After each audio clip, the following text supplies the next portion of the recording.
திருச்சிற்றம்பலம். தெய்வ சேக்கிழார் பெருமான் திருவடிகள் போற்றி போற்றி.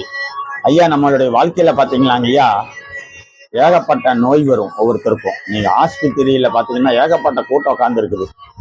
கோயில பாருங்க, கூட்டமே இல்லை. அது காரணம் என்னன்னா, ஒவ்வொருத்தருக்கும் பிணி நிறைய இருக்குதுங்க. ஒவ்வொரு விதமா ஒரு பிணி, உச்சங்காலில் இருந்து உள்ளந்தலை வரைக்கும் ஏகப்பட்ட நோய் இருக்குது.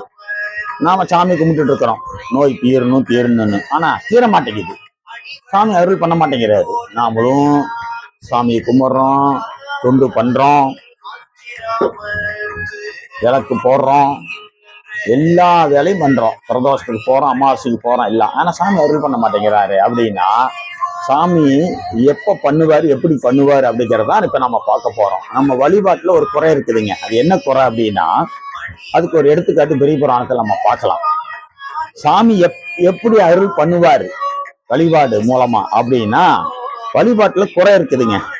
அது எப்படின்னா, கொல்லிமலவன் அப்படின்னு ஒரு அரசன். அந்த அரசன், அவளுக்கு ஒரு பெண், அழகான பெண்ணுங்க, மான் போல அழகுங்க, இனிய மொழி பேசக்கூடிய ஒரு பெண் மகள் இருந்தான். அவளுக்கு முயலகன் அப்படின்னு ஒரு நோய் பற்றிருச்சு அந்த அந்த பெண்ணுக்கு. அவனு பல வழி நாடுனான் தீர்ப்பதற்கு. வைத்தியர் இருந்து பல, ஏன்னா அவரு அரசர், சிற்றரசர், பல வழிய நாடியும் சாமி அருள் பண்ணல. இன்னொன்னு என்னன்னா, அவன் சிவபெருமானை வணங்கக்கூடிய வழி செய்வர். அதான் முக்கியம். பரம்பரையா சிவபெருமானை கும்பிடக்கூடிய பரம்பரை, அந்த வழியில வரவன் கொல்லிமலைவன். அவனுக்கே சாமி அருள் பண்ணல. சாமி பக்தன், சிவபக்தன் தான், அருள் பண்ணலைங்க. அப்புறம் அவனு பல வழியை நாடி துன்பப்பட்டு சுற்றத்தாரெல்லாம் வருந்த அவனுடைய பெண்ணை பாச்சில் ஆச்சிராமம், இன்னைக்கு திருவாசி அப்படின்னு பேரு, திருச்சிராப்பள்ளிக்கு முன்னாடி இருக்குதுங்க. நாமக்கல் இருந்து போற வழி இல்லை, கொண்டு போய் சாமி திருமுன்னாடி வச்சுட்டான். அவ்வளவுதான், வேற வழி இல்லை அப்படின்னு. இப்ப பாருங்க, இப்பதான் ஒரு அதிசயம் நடக்குது. இவன் சாமி கும்பிட்டு அருள் பண்ணல. சாமி இப்ப எப்ப பண்றாருன்னு பாருங்க. திருஞான சம்பந்தர் பாச்சில் ஆச்சிரமம் வருகின்றார் அப்படின்னு திருச்சி நம்மளா கேக்குது. உடனே அந்த பொண்ணை விட்டுட்டு ஓடிக்கிறாருங்க. ஓடி போய் திருஞான சம்பந்தருடைய பல்லக்கு சிவிகைக்கு முன்னாடி விழுந்து வணங்குறாரு, தோரணம் கட்டுறாரு, மாவிலை கட்டி ஓரவே அலங்காரம் பண்ணி வரவேற்று அழைச்சிட்டு வராரு. அழைச்சிட்டு வந்து திருஞான சம்பந்தரை விழுந்து வணங்கி அவருக்கு அந்த பக்தி, திருஞான சம்பந்தருக்கு பக்தி செலுத்துறாரு, அன்பு. அவர் விழுந்து வணங்கி உள்ள திருக்கோயில் அழைச்சிட்டு போறப்ப திருஞான சம்பந்தருடைய அருள் பார்வை அந்த குழந்தை மேல படுது, பொண்ணு மேல.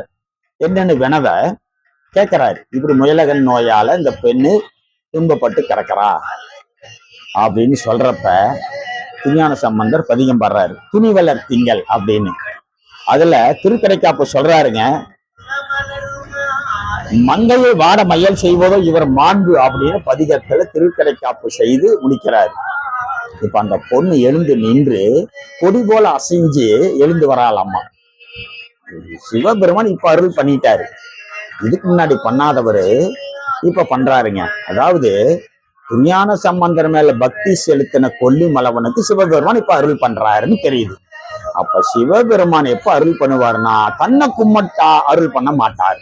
தன்னுடைய குமாரான பரமாச்சாரியாரான திருஞான சம்பந்தர் முதல் கொண்டு 4 பேர் பெருமக்களையும் வழிபாடு பண்றவங்களுக்கு தான் சாமி கருணை காட்டுவார், அருள் புரிவார், நோயை தீர்ப்பார் அப்படின்னு இந்த உண்மை தெரியுதுங்க இல்லைங்களா?